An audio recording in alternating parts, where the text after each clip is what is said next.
ಮೂರನೇ ಅಧ್ಯಾಯದ 3ನೇ ಶ್ಲೋಕ. ಮಯಿ ಸರ್ವಾಣಿ ಕರ್ಮಾಣಿ ಸನ್ಯಸ್ಯಾಧ್ಯಾತ್ಮಚೇತಸ ನಿರಾಶೀರ್ನಿರ್ಮಮೋ ಭೂತ್ವಾ ಯುಧ್ಯಸ್ವ ವಿಗತಜ್ವರಃ. ಮಯಿ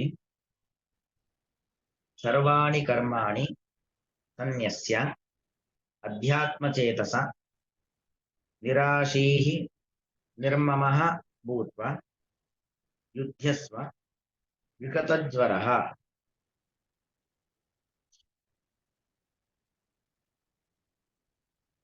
ಅಂದ್ರೆ ಕೃಷ್ಣ ಇಲ್ಲಿ ಆದೇಶವನ್ನು ಮಾಡ್ತಾ ಇರುವಂತದ್ದು, ಮಯಿ ಸರ್ವಾಣಿ ಕರ್ಮಾಣಿ ಸನ್ಯಸ್ಯ, ಇನ್ನು ಯುದ್ಧಸ್ವ. ಇದು ಯುದ್ಧದ ಪ್ರಕರಣ. ಅರ್ಜುನ ಯುದ್ಧ ಭೂಮಿಯಲ್ಲಿ ಇದ್ದಾನೆ, ಹಾಗಾಗಿ ಯುದ್ಧಿಸ್ವ, ಯುದ್ಧವನ್ನ ಮಾಡುವಂತ.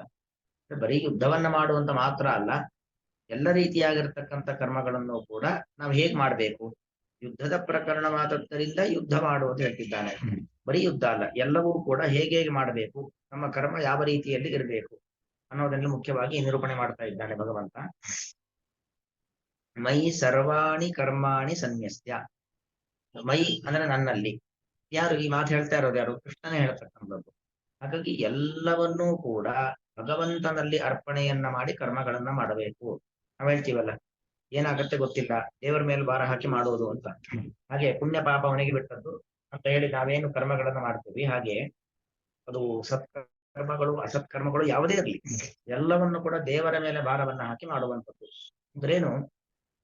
ದೇವರೇ ನಮ್ಮ ಮೂಲಕವಾಗಿ ಮಾಡಿಸ್ತಾ ಇದ್ದಾನೆ, ಯಾವುದನ್ನು ಕೂಡ ನಾನ್ ಮಾಡ್ತಾ ಇಲ್ಲ. ಈ ಅಭಿಪ್ರಾಯ ಒಂದು. ಸರ್ವಕರ್ಮಗಳ ನ್ಯಾಸ ಎಲ್ಲವನ್ನೂ ಭಗವಂತನಲ್ಲಿ ಅರ್ಪಣೆ ಮಾಡೋದು ಅಂದ್ರೆ ದೇವರೇ ನಮ್ಮ ಮೂಲಕವಾಗಿ ಎಲ್ಲವನ್ನ ಮಾಡ್ತಾ ಇದ್ದಾನೆ. ನಾನು ನನ್ನ ಸ್ವಂತ ಶಕ್ತಿಯಿಂದ, ಸ್ವಂತ ಸಾಮರ್ಥ್ಯದಿಂದ ಏನನ್ನೂ ಕೂಡ ಮಾಡ್ತಾ ಇಲ್ಲ ಎಂತಕ್ಕಂಥ ಒಂದು ಭಾವನೆ. ಇದು ಒಂದಾಯ್ತು. ಇನ್ನೊಂದು, ನಾವ್ ಯಾವ ಕರ್ಮವನ್ನ ಮಾಡಿದರೂ ಕೂಡ ಕೊನೆಗೆ ಕೃಷ್ಣಾರ್ಪಣ ವಸ್ತು ಅಂತ ಭಗವಂತನಿಗೆ ಅರ್ಪಣೆ ಮಾಡಬೇಕು. ಯತ್ ಕರೋಷಿ ಯದಶ್ನಾಸಿ ಯಜ್ಜುಹೋಸಿ ದದಾಸಿ ಯತು ಯತ್ ತಪಸ್ಸಿ ಕೌಂತೆಯ ತತ್ಪುರುಷಮದರ್ಪಣ ಎಂಬ ಕೃಷ್ಣ ಮುಂದೆ ಹೇಳ್ತಾನೆ.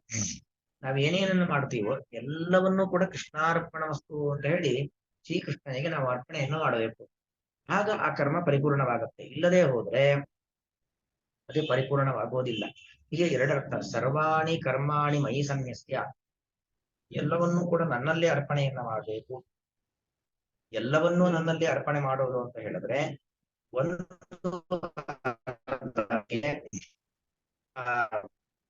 ಎಲ್ಲವನ್ನೂ ಕೂಡ ನನ್ನಲ್ಲಿ ಅರ್ಪಣೆ ಮಾಡ್ಲಿಕ್ಕೆ ಒಂದರ್ಥ ದೇವರೇ ನಮ್ಮ ಮೂಲಕವಾಗಿ ಮಾಡಿಸ್ತಾ ಇದ್ದಾನೆ, ನಾವು ನಮ್ಮ ಸ್ವಂತ ಸಾಮರ್ಥ್ಯದಿಂದ ಏನನ್ನು ಕೂಡ ಮಾಡ್ತಾ ಇಲ್ಲ ಅನ್ನುವಂಥದ್ದು ಒಂದಾದ್ರೆ, ಎರಡನೇ ಅರ್ಥ ಪ್ರತಿಯೊಂದು ಕರ್ಮಗಳನ್ನ ಮಾಡಿದ ನಂತರದಲ್ಲೂ ಕೂಡ ಶ್ರೀಕೃಷ್ಣಾರ್ಪಣ ವಸ್ತು ಎಂಬುದಾಗಿ ಭಗವಂತನಿಗೆ ನಾವು ಅದನ್ನ ಅರ್ಪಣೆಯನ್ನ ಮಾಡಬೇಕು ಅನ್ನೋದು ಮತ್ತೊಂದರ್ಥ. ಹೀಗೆ ಮೈ ಸರ್ವಾಣಿ ಕರ್ಮಾಣಿ ಸನ್ಯಸ್ಯ ಅಧ್ಯಾತ್ಮಚೇತಸ. ಅಧ್ಯಾತ್ಮಚೇತಸ್ ಆತ್ಮನಃ ಅಧಿ ಇತಿ ಅಧ್ಯಾತ್ಮಂ. ನನ್ನೊಳಗಿಂದು ಆತ್ಮನಃ ಅಧಿ ಇತಿ ಅಧ್ಯಾತ್ಮಂ, ನನ್ನೊಳಗಿನ ಆತ್ಮ ಅಂದ್ರೆ ಅಧ್ಯಾತ್ಮ ಚೇತಸ್ಸಿನಿಂದಾಗಿ ನಾವು ಕರ್ಮವನ್ನು ಮಾಡಬೇಕು ಅಂತ ಅರ್ಥ. ಏನದು ಅಧ್ಯಾತ್ಮ ಚೇತಸ್ ಶಬ್ದಕ್ಕರ್ಥ ಅಂದ್ರೆ, ಒಂದರ್ಥ ನನ್ನೊಳಗಿನ ಭಗವಂತ ಅವನು ನನ್ನ ಮೂಲಕವಾಗಿ ಮಾಡಿಸ್ತಾ ಇದ್ದಾನೆ ಅಂತ ಅರ್ಥ. ಇನ್ನೊಂದು ಆತ್ಮನಂ ಅಧಿಕೃತ್ಯ ಸ್ಥಿತಂ ಇತಿ ಅಧ್ಯಾತ್ಮಂ. ಅಂದ್ರೆ ಆತ್ಮ ಅಂದ್ರೆ ಯಾರು? ಪರಮಾತ್ಮ. ಅವನನ್ನ ಕುರಿತಾದದ್ದು ನಾವು ಮಾಡತಕ್ಕಂಥ ಪ್ರತಿಯೊಂದು ಪೂಜೆ ಹಿಂದೆಲ್ಲ ಬಂದಿದೆ. ಪ್ರಾತಃ ಪ್ರವೃತ್ತಿ ಸಾಯಾನ್ನಂ ಸಾಯಾದಿ ಪ್ರಾತರಂ ತತಃ ಯತ್ಕರೋಮಿ ಜಗನ್ನಾಥ ತದಸ್ತು ಬಸವ ಪೂಜನಂ ಅಂತ. ಎಲ್ಲವೂ ಕೂಡ ನಾವು ಬೆಳಗ್ಗೆಯಿಂದ ಸಂಜೆಯಿಂದ ಬೆಳಗ್ಗೆವರೆಗೆ ಮಾಡತಕ್ಕಂಥ ಪ್ರತಿಯೊಂದು ಕರ್ಮಗಳು ಕೂಡ ಭಗವಂತನ ಪೂಜೆಯೇ. ಯತ್ ಕರೋಮಿ ತತ್ತತ್ ಅಖಿಲಂ ಶಂಭೋತವಾರಾಧನಂತೆ ಪ್ರತಿಯೊಂದು ಕೂಡ ಭಗವಂತನ ಪೂಜೆಯೇ ಆಗಿರುವಂಥದ್ದು. ಅದು ಇದು ಅಂತಿಲ್ಲ. ಏನು ನಾವು ಮಾಡ್ತೀವೋ ಅದೆಲ್ಲವೂ ದೇವರ ಪೂಜೆ. ಸ್ವಕರ್ಮಣ ತಮಭ್ಯರ್ಚ ಸಿದ್ಧಿಂ ವಿಂದತಿ ಮಾನವ ಎಂಬುದ ಕೃಷ್ಣನೇ ಹೇಳ್ತಾನೆ. ಸ್ವಕರ್ಮಣ ತಮಭ್ಯರ್ಚ, ಭಗವಂತನ ಪೂಜೆ ಅಂದ್ರೇನು? ನಮ್ಮ ವಿಹಿತವಾದ ಕರ್ಮಗಳು, ನಮಗೆ ವಿಹಿತವಾದಂತ ಕರ್ಮಗಳನ್ನ ನಾವು ಮಾಡುವುದೇ ಅದು ಭಗವಂತನ ಒಂದು ಪೂಜೆ. ತದಾಚ ಸ್ವಕರ್ಮಣ ತಮ್ಮ ಅಭ್ಯರ್ಚ, ಆ ಸ್ವಕರ್ಮದ ಮೂಲಕವಾಗಿ ಭಗವಂತನನ್ನ ಆರಾಧನೆಯನ್ನ ಮಾಡಬೇಕು. ಸ್ವಕರ್ಮಣ ತಮ್ಮ ಅಭ್ಯರ್ಥ, ಇದು ಕೃಷ್ಣ ಹೇಳ್ತಕ್ಕಂಥ ಒಂದು ಮಾತು. ಈ ಭಾವನೆಯಿಂದಾಗಿ ನಾವು ಸತ್ಕರ್ಮಗಳನ್ನು ಮಾಡುವಂಥದ್ದು. ಅದಕ್ಕೆ ಆತ್ಮಾನಂ ಅಧಿಕೃತ್ಯ ಸ್ಥಿತಂ ಇತಿ ಅಧ್ಯಾತ್ಮಂ. ಆತ್ಮಾನಂ ಅಧಿಕೃತ್ಯ ಪರಮಾತ್ಮನನ್ನ ಅಧಿಕೃತ. ಅಧಿಕೃತ ಅಂತ ಹೇಳಿದ್ರೆ ಪರಮಾತ್ಮನನ್ನು ಉದ್ದೇಶಿಸಿಕೊಂಡು ಮಾಡುವಂಥದ್ದು. ಪರಮಾತ್ಮನನ್ನು ಉದ್ದೇಶಿಸಿಕೊಂಡು ಮಾಡುವಂಥದ್ದೆಲ್ಲವೂ ಕೂಡ ಅಧ್ಯಾತ್ಮ. ಈ ನಮ್ಮ ಈ ಚೇತಸ್ಸಿರಬೇಕು. ಚೇತಸ್ಸಂದ್ರೆ ಒಂದು ಎಚ್ಚರಿಕೆ, ಅರಿವು. ಏನ್ ಮಾಡ್ತಾ ಇದ್ದೀವಿ ಅದೆಲ್ಲ ದೇವರ ಪೂಜೆ. ಏನೇ ಇರಬಹುದು, ಪ್ರತಿ ಒಂದು ಕೂಡ ದೇವರ ಪೂಜೆಯೇ ಆಗಿದೆ ಅಂತಕ್ಕಂಥ ಒಂದು ಚೇತಸ್ಸು, ಆ ಒಂದು ಎಚ್ಚರಿಕೆ, ಆ ಒಂದು ಪ್ರಜ್ಞೆ ಅದು ನಮ್ಗಿರಬೇಕು. ಅಧ್ಯಾತ್ಮ ಚೇತಸ್ಸೆಂಬುದ ಕರೆದಕ್ಕಂಥದ್ದು. ಹೀಗೆ ಅಧ್ಯಾತ್ಮ ಚೇತಸ ಸರ್ವಾಣಿ ಕರ್ಮಾಣಿ ಮಯಿ ಸನ್ಯಸ್ಯ. ಈ ಅಧ್ಯಾತ್ಮ ಚೇತಸ್ಸಿನ ಮೂಲಕವಾಗಿ ಎಲ್ಲಾ ಕರ್ಮಗಳನ್ನು ಕೂಡ ನನ್ನಲ್ಲಿ ಅರ್ಪಣೆಯನ್ನ ಮಾಡಬೇಕು. ಹೀಗೆ ಅರ್ಪಣೆಯನ್ನ ಮಾಡುವುದರಿಂದಾಗಿ ನೀನು ಕರ್ಮವನ್ನ ಪರಿಪೂರ್ಣವನ್ನಾಗಿ ಮಾಡುವವನಾಗ್ತೀಯ.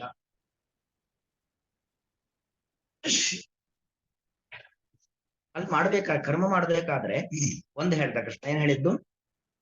ಎಲ್ಲ ಕರ್ಮಗಳನ್ನು ಕೂಡ ನನ್ನಲ್ಲಿ ಅರ್ಪಣೆಯನ್ನ ಮಾಡಬೇಕು, ಕರ್ಮದ ಜವಾಬ್ದಾರಿಯನ್ನು ನನಗೆ ಬಿಡಬೇಕು ಅಂತ. ಮತ್ತು ಎಲ್ಲವನ್ನೂ ದೇವರು ಮಾಡಿಸ್ತಾ ಇದ್ದಾನೆ ಅಂತಕ್ಕಂಥ ಭಾವನೆ ಇರಬೇಕು.